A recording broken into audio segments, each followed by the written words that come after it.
നമസ്കാരം, മലയാളി വാർത്തയിലേക്ക് സ്വാഗതം. നടിയെ ആക്രമിച്ച കേസ് വർഷങ്ങളായിട്ടും ഇന്നും സിനിമാ ലോകത്തെ ഒന്നടങ്കം പിടിച്ചു കുലുക്കിയിരിക്കുകയാണ്. കേസിലെ പ്രതി ദിലീപിന്റെ ജാമ്യം റദ്ദാക്കണമെന്ന് ആവശ്യപ്പെട്ട് ക്രൈംബ്രാഞ്ച് നൽകിയ അപ്പീൽ ഹൈക്കോടതി തിങ്കളാഴ്ച പരിഗണിക്കാൻ മാറ്റിയിരിക്കുകയാണ്. വിധി റദ്ദാക്കണമെന്നും ദിലീപിന്റെ ജാമ്യം റദ്ദാക്കണമെന്നും ആവശ്യപ്പെട്ടാണ് സർക്കാർ ഹൈക്കോടതിയെ സമീപിച്ചത്. നേരത്തെ നടിയെ ആക്രമിച്ച കേസിൽ കോടതിയുടെ കസ്റ്റഡിയിലിരിക്കെ മെമ്മറി കാർഡ് പരിശോധിച്ചതിൽ അന്വേഷണം നടത്തണമെന്ന് ഹൈക്കോടതി ഉത്തരവിട്ടിരുന്നു. സെഷൻസ് ജഡ്ജി വസ്തുതാ പരിശോധന നടത്തണമെന്നായിരുന്നു ഹൈക്കോടതിയുടെ ഉത്തരവ്. ഇനിയും ഈ കേസിൽ തെളിയാൻ മാഡം എന്നൊരു വ്യക്തിയുണ്ട്.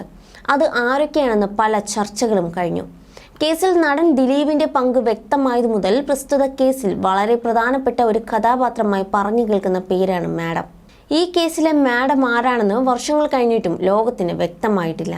നടി ആക്രമിക്കപ്പെട്ട കേസിനോടനുബന്ധിച്ച് പല തവണ ഈ പേര് ഉയർന്നു വന്നു. ദിലീപുമായി ബന്ധപ്പെട്ട പല സ്ത്രീകളും മാഡം ആണെന്ന തരത്തിൽ സംശയപ്പെടുകയും ചെയ്തിരുന്നു. മുമ്പ് മാഡം സിനിമാ മേഖലയിൽ നിന്നുള്ള ആളാണെന്ന് പ്രതി പൾസർ സുനി തന്നെ വെളിപ്പെടുത്തിയിരുന്നു. എന്നാൽ അന്വേഷണം തുടരവേ കേസിൽ മാഡത്തിന് വലിയ പങ്കില്ലെന്നായിരുന്നു സുനി പിന്നീട് പറഞ്ഞത്. എന്നാൽ മാഡത്തിന്റെ പേര് ആദ്യം മാധ്യമങ്ങളോട് പറഞ്ഞത് അഡ്വക്കേറ്റ് ഫെനി ബാലകൃഷ്ണനായിരുന്നു. കോടതിയിൽ കീഴടങ്ങാൻ തീരുമാനിച്ച സുനിയുടെ കൂട്ടുപ്രതികളിൽ നിന്നായിരുന്നു മാഡത്തിന്റെ പേര് ഫെനിക്ക് കിട്ടിയത്. ആക്രമിക്കാൻ വേണ്ടി കാറിൽ കയറിയപ്പോൾ സുനി നടിയോട് മാഡത്തെക്കുറിച്ച് പറഞ്ഞിരുന്നുവെന്ന് സംഭവം നടന്നപ്പോൾ റിപ്പോർട്ടുകൾ ഉണ്ടായിരുന്നു. മാഡത്തിന്റെ കൊട്ടേഷൻ എന്നായിരുന്നു പറഞ്ഞതെന്നായിരുന്നു റിപ്പോർട്ട്. എന്നാൽ ഇക്കാര്യം പോലീസ് അന്ന് കാര്യമാക്കിയില്ലെന്ന ആക്ഷേപവും ഉയർന്നതാണ്.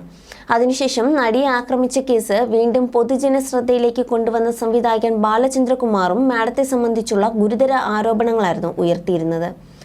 സുഹൃത്തുക്കളോടൊപ്പം ഇരിക്കുന്ന വേളയിൽ നടൻ ദിലീപ് മാഡത്തെക്കുറിച്ച് ചില പരാമർശങ്ങൾ നടത്തിയെന്നും സംസാരിക്കുന്നതിനിടയിൽ സ്വന്തം വീട്ടിലേക്ക് തന്നെ ചൂണ്ടി ദിലീപ് മാഡത്തെക്കുറിച്ച് ചില ചർച്ചകൾ നടത്തിയുമെന്നായിരുന്നു ബാലചന്ദ്രകുമാർ പറഞ്ഞത്. ഞാനല്ല, ഒരു പെണ്ണാണ് ഇത് അനുഭവിക്കേണ്ടത്. അവരെ രക്ഷിച്ച് കൊണ്ടുപോയിട്ട് ഒടുവിൽ ഞാൻ ശിക്ഷിക്കപ്പെട്ടു എന്ന് ദിലീപ് മദ്യലഹരിയിൽ പറഞ്ഞു എന്നായിരുന്നു ബാലചന്ദ്രകുമാറിന്റെ മൊഴിയിലുണ്ടായിരുന്നത്.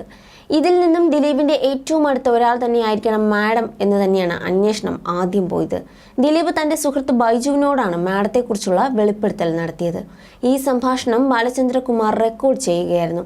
എന്നാൽ ആ മാഡത്തെക്കുറിച്ചുള്ള എല്ലാ ചർച്ചകളും അവസാനിക്കുകയും ചെയ്തു. നടിയെ ആക്രമിച്ച ദൃശ്യങ്ങളിലും ഒരു സ്ത്രീ ശബ്ദം വ്യക്തമായിരുന്നു. നടിയെ കാറിൽ വെച്ച് പീഡിപ്പിച്ച ശേഷം പൾസർ സുനി കാവ്യയുടെ ഉടമസ്ഥതയിലുള്ള ലക്ഷ്യയിലേക്ക് എത്തിയതിന് 2 പേർ സാക്ഷികളായിരുന്നു. എന്നാൽ ഇവർ കോടതിയിൽ മൊഴിമാറ്റി പറയുകയായിരുന്നു. പ്രതിഭാഗത്തിന്റെ ഇടപെടലിലൂടെയാണ് ഇവർ മൊഴി മാറ്റിയതെന്നാണ് ഉയർന്ന ആരോപണം. അവരുടെ മൊഴിമാറ്റാൻ ദിലീപും സംഘവും നടത്തിയ ഇടപാടുകളെക്കുറിച്ച് ബാലചന്ദ്രകുമാർ കൈമാറിയ ശബ്ദരേഖയിൽ തെളിവുമുണ്ടായിരുന്നു. ഇക്കാര്യവും ഗൗരവത്തോടെയായിരുന്നു അന്വേഷണ സംഘം എടുത്തത്. എന്തായാലും കൂടുതൽ വിവരങ്ങൾ നടിയെ ആക്രമിച്ച കേസുമായി ബന്ധപ്പെട്ട് ഇനിയും പുറത്തു വരാനുണ്ടെന്ന് തന്നെയാണ് സാരം.